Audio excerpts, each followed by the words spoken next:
Hey, what's going on, everybody? It's your boy 3STACK in this thing, and I'm going over a deck list that's been long waited. It's been about 5 months straight that people have been asking for this particular build of Herald.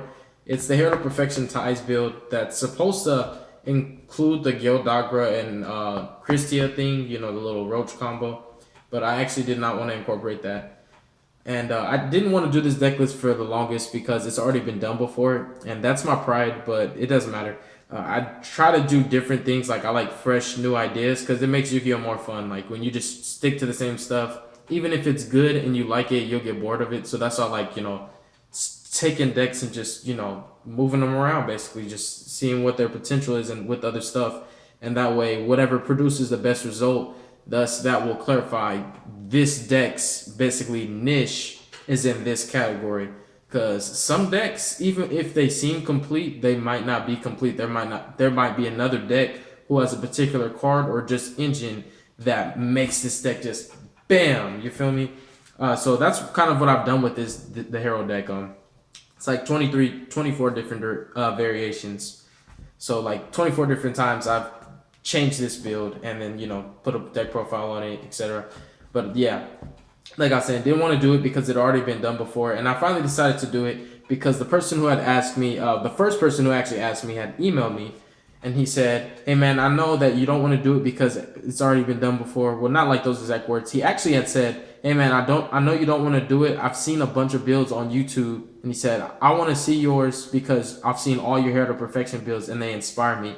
You have the best one, so I just want to see your build for this one because it might be different from his." And then I replied and I said, "You know what, man, I'll do it." He replied and said, "You don't have to if you don't want to. I'm gonna do it." So I decided to do it. And let's hop right into this deck list. One thing I have to say is shout out to Diamond Dire Wolf. I really regret not putting him in my extra deck. I'm very mad. He's actually like probably one of the most clutch rank fours. I should have ran him, but I kind of not missing out on the Diamond Dire Wolf simply because I have the Star Seraph combo. So in a way, like Diamond Dire Wolf is a weaker way to do something that I already have an effective method to do and also mitigate, a plus. It's like pop a card, draw a card, keep your monster, or kill your monster and then kill a card. So even though I'm missing that, I still got the Star Series. But if you have Diamond Dire, put it in this list. This list is very, very important because the person that asked me, he wanted me to do something so specific, and I couldn't do it. I just didn't want to do it his way. So yeah, let's just go ahead and start with the deck. So we're running 3 Herald, and now the reason I can't do the deck list particularly like how everybody asks is just because basically I'm building your deck, and I don't want to do that. I'll show you the way I do it. But 3 Herald, he's the best monster in the game. And then 2 Pom Pom Girl, that's my baby right there. Mwah. Shout outs to her. She's a rider. She's at 2 because that's a cut 1 from my Saphir. Saphir's just way too clutch.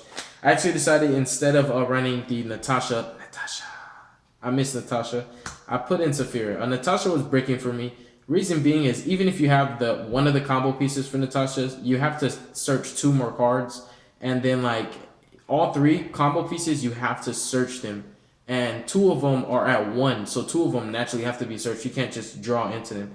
And whereas running Saphir, she's searchable through pre-prep, and her what's it called? Her ritual spell does the same thing as the Machine Angel ritual, and she also gives me more value on the field than Natasha does. I do admit that Natasha can take a monster, which is clutch. But moving on, that's it for the blue cards. Pretty simple. 6 is my maximum. I don't like the Cyber Angel or the anything else. I don't really like running other blue cards. I even only run 1 Saphir. I don't even run 2. I would never.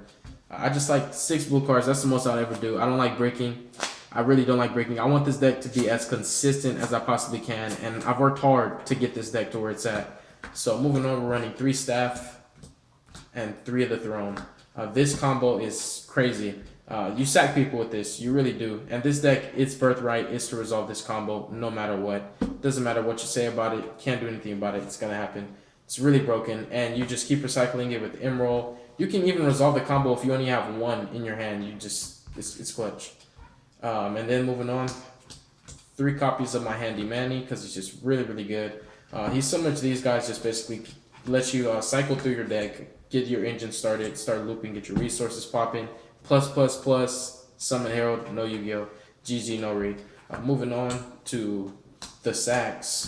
These are all sacks. All 4 of these guys are sacks. Even though he's at 2, I consider these all 4 to be sacks because if I have any of these in my hand, it's just like devastating. All 4 of these are just blessed. Even these, any monster you draw is really going to be good. Even the blue cards, most of the time you draw them, you have a way to get them out. So yeah, but I run 6 again because I don't want to draw them. I'd rather search them, but running them at 6, at least that way if you draw them, the possibilities are you're going to draw 1. It's very, very minimal chance that you'll actually draw 2 of them, especially because you're able to search them first before you even get a chance to draw them. So yeah, and moving on. All right, so that sums up the monsters. It's actually 19. 2 non-fairies, which is the Saphir and the Maxi. And then we've got the Prep Brigade, which is just the juice and berries. And this is the hard rig to win right here. It's really clutch. They Solemn Warning, you know, whatever. Totem Bird, negate the Down of the Herald, negate the Himmelite. Play this, get a search, add it back. It's crazy. The order that you play cards can determine so many different factors.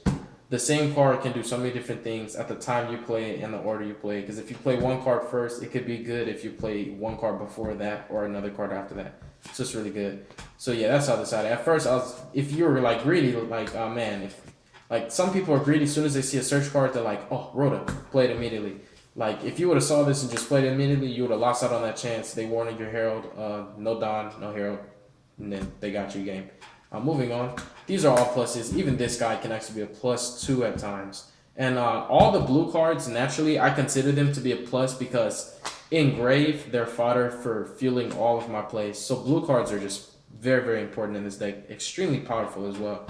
All the blue cards are good.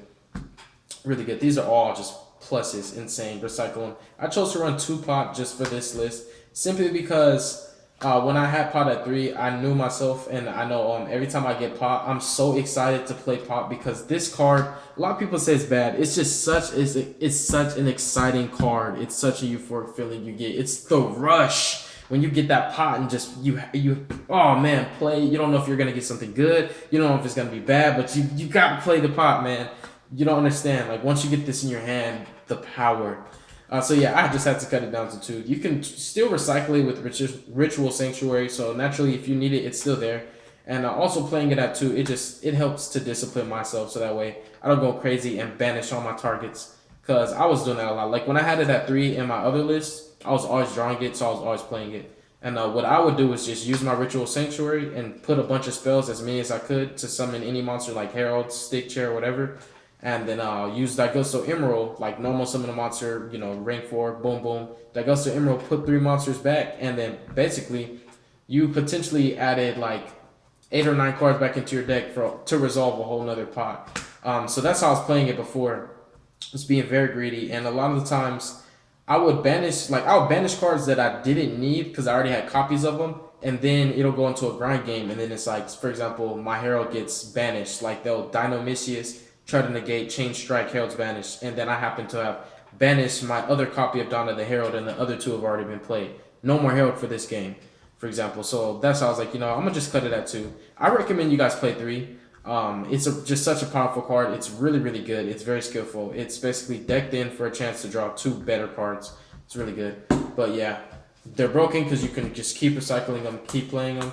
And then 3 copies of the Las Vegas. This is just very, very broken. It's the ultimate, man. It's the most powerful spell in the whole deck. It's more broken than anything. You get more value out of this card than anything. As long as it stays on the field, you'll continue to get free fairies from Grave, which means free XYZ plays, potential rank 6 or rank 4 plays, free searches. It's just retarded. And you can even overextend your Star Seraph plays with this. Overextend your combos is broken, and just instant revival.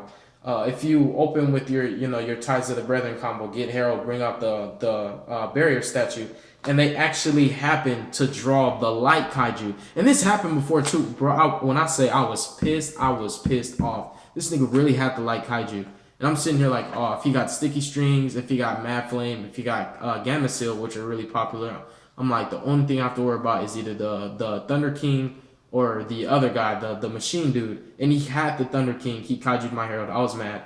But yeah, this is clutch for scenarios like that. When your Herald gets kaiju, just use it. Put your spells back. Bring back Herald.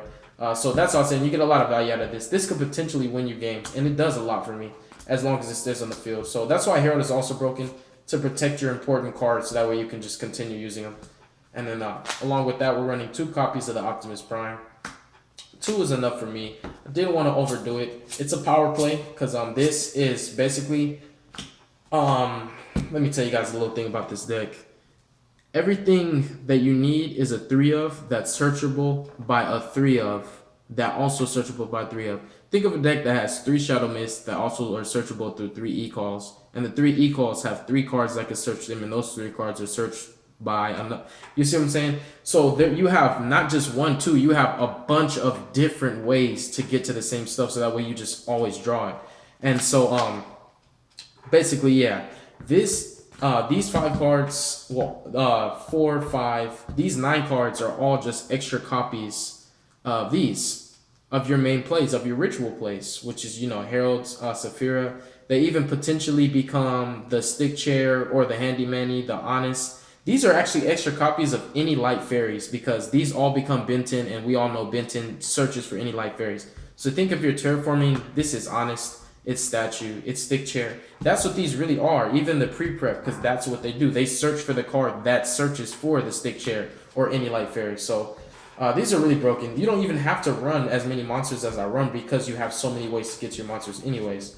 But yeah, really consistent. That's how the deck's able to open up the way it does all the time, in the same way, because you have so many ways to get to what you need to get to the combo, which is broken. 3 ties. I like it for this list particularly because I want to open with it. If I'm playing something that's broken, I want to open with it. At 2, it's something, when you run a 2 of, it's a potential mid game, and that's naturally 2 ofs are like mid game. You'll draw them like maybe 3rd turn or later. 3 ofs are the most high potential. You're gonna draw first turn, and that's what I want. This is more live than Dawn at times, because all of its targets are just any monster that's not the rituals, because all of them are level 4. Level 4 light fairies. So down to the Herald, you have to have, you know, Herald, and you have many ways to search him, but this, you'll naturally draw its targets, versus it's harder to draw Dawn and a Herald than drawing this in just one of its targets. So like I was saying, this is live more than Dawn, so it is a very, very clutch power play. And even if you can't ritual, you can still pull this off, lock them down, and it's gonna be clutch. 2 instant ramen, very, very important. Overextender, it can be a 1 card lightning, 1 card emerald, and it can be a potential bait for an out to a crystal wing or any problematic monster, because I'm running the invoked, the level 5 Raijin. Moving on to the ritual spells. So we're running the standard lineup for the Herald, and then the 1 for the Saphira, and this is clutch because it basically mitigates the same effect for the Machine Angel ritual, which is Return of the Dragon Lords. So really good. You get a lot of value out of all of your blue cards, even these. Engraved, they're good, and you can banish them or leave them there. Either way, they're good. And then finally, for the blowout cards, these are all sacks too. All your blue cards are good when you draw them. I finally decided to main deck these. I was deciding on these or 2 Dark Holes. For the longest, I was just gonna go with the Dark Holes, because my theory was people are more likely to build a field, like basically people are more likely to build a huge board filled with like a bunch of boss monsters that negate effects than they are to have back row. Traps are relevant, but not in every deck. But one thing that every deck is common to do is, you know, build a huge field of monsters. So I'm still debating on whether I just switch these and just go up to main decking the Dark Holes, just to give me more synergy when I'm going second. But also when we move into my side deck, you'll see where I basically, I have an answer to that. Like my deck's weakness, the only weakness Herald has basically is going second, and Kaiju. Kaiju second and Strike. No, I'm sorry, that's 3. Solemn Strike, Kaiju, and going second. And we have 2 solutions out of those 3 problems. We have a solution for going second, you know, we have the side deck. And for the Kaijus, we don't really have a solution. That for the Strike, we have the Hymn of Light, you know, Banish, Protect, Herald. But yeah, like I was saying, so the main deck is basically geared for going first, and its only weakness really is just the Kaiju, and if you have to go second, because if you go second, it's harder to just, you know, make your plays. So moving on to the side deck actually first, because I just mentioned that. So the side deck is everything you need for when you're going second. So we got 3 Raw Spear Mode, 3 Kaijus, 2 Slumbers, and 2 Dark Holes. We already made the Raigeki. Then we're also siding 2 Quakings, 2 regular Mirror Force, and 1 Storming. So all blowout cards. Everything here is just a sack. If I side, I naturally side in all 15 of these cards, and if you draw any 1 card that you side in, it's a blowout. The only thing is that's kind of going to be a 1-for-1 exchange is the Kaijus. But the Spear Mode, the Slumber, the Dark Host, the Mirror Forces, those are not 1-for-1 exchanges. That's a 1-card potential, just drain all your opponent's resources. So yeah, that's it for the side deck. I was thinking about side decking other spicy stuff like, the what's it called? Not Terraforming, Necro Valley, because of the errata. But then I also thought to myself, anything that activates, I can negate it. So you know what, Herald of Perfection pretty much covers that. So even though Paleos, they can summon themselves, and the errata actually prevents them from summoning themselves, I have the Ties of the Brethren, so I can bring out my statue any way possible. I can even summon him. I don't even have to summon him through the Ties of the Brethren. He's a light fairy. Terraforming searches Ben 10, Ben 10 searches him. I can search him through so many different ways. So I can always have that lock. So Paleos can't even chain trap summon from grave. Infernoids can't even special from hand. So they got to normal summon that Decatron. You know what I'm saying? So running the barrier statue, it actually also like suffices for some of the cards that I am not running myself. Like I was saying, like the Necro Valley, I will naturally side deck Necro Valley to prevent people from summoning. And what my statue does is, and the Necro Valley is specifically for Paleozoics and Infernoids, and like Grass Looks Greener decks, like the little, just decks like the Grass Looks Greener, Lamoy, Burning Abyss, shit, all stuff like that. The only thing it doesn't stop is Snow, of course, because she's light, but it still stops basically all those decks. So that's why I'm not really side decking anything except just the blowouts. Moving on to the extra deck though, we've got the Instant Fusion targets. This is clutch, it's versatile, and this is basically for the baits. And if it's not going to be a bait, it's just going to be a free monster. Moving on to the rank 6s. And then with the Utopia package. And this deck, it's so easy to make it. It's basically like hardwired to go stick chair and then do stuff like this. Because it's a rank 4 and rank 6 spam deck, it's pretty easy. Especially when you just make triple Herald or, double Herald Saphira, overlay, make this guy, keep one on board, make everything 0, make your lightning, push for 8,000 exactly. If it's not enough, chain, banish, summon Utopia back from grave, gain 1250, swing for another 25. It's just broken. Super duper clutch. And then moving on with the Star Seraph stuff. This is also to counter for the Lamoying. So this is also no Snow. Fairytale Snow is like the main card that I'm worried about. When I play Lamoying decks, I'm more worried about Snow than Deviati and Anumchu. Like that's how deadly Snow really is, because she can just chain react with her own self. Infernoids, they kind of can be like stopped with like 1 or 2 negates. Snow can potentially like drain 3 or 4 cards from my hand with my Herald of Perfection if they have the Loaded Grave off of the grass. So this is why this is clutch. If you have the knowledge that you're playing Lamoy, make this first. Moving on. Pretty much my standard lineup for my recovery guys. Well, she's really just one of the guys I go into often, very, very often going first. I really just draw the Instant Fusion too much. So often I'll open with the Fairy and Instant Fusion, summon it, use this effect, search, go into that, get a potential plus. It's really good. And then the Paladinamo, I like the idea of just netting a free card after you use his effect. So he's really good. Castell, and of course the Dweller. Like I was saying, so again, that's why I don't really side deck the Necro Valley, but I definitely recommend Diamond Dire Wolf and Necro Valley for your lists. If you don't want to like do it exactly how I run it, then replace the cards that I'm running instead of those with the Necro Valley and, like I was saying, the other stuff. So yeah, and honestly, I don't want you guys to net deck me, but if you do, it's okay. But definitely put your own spice in it. So tell me what you guys think of the deck. Thank you so much for being patient with me and hearing me out. I'm very, very loyal to this deck. I love it so much. I'm passionate about it. It's just so freaking blessed, man. It's the best deck in the world, honestly. Herald is a threat to anything that doesn't have a kaiju, and that's no lie. Strikes can even be played around, you got your Twin Twister, or you can even bait the strike with a stick chair play, whatever you got to do. So yeah, kaijus are the only thing that can't be baited. Well, no, I'm not gonna lie. If you can summon 2 heralds, of course you can bait 1 kaiju, keep a herald. But yeah, anyways, I'm rambling. So thank you guys so much for watching. I hope you guys enjoyed the video. Give me your honest opinion and feedback on what you think of the deck. And especially going into the link format, you already know, this is my deck, man. Even before link format, before anything, like beginning of time. Anyways, I've been running this deck. I'm going to keep running this deck, and I'm not going to stop. And who knows, in the future, you guys might see a deck with heralds that you've never seen before. Thank you so much. Peace out. Be safe.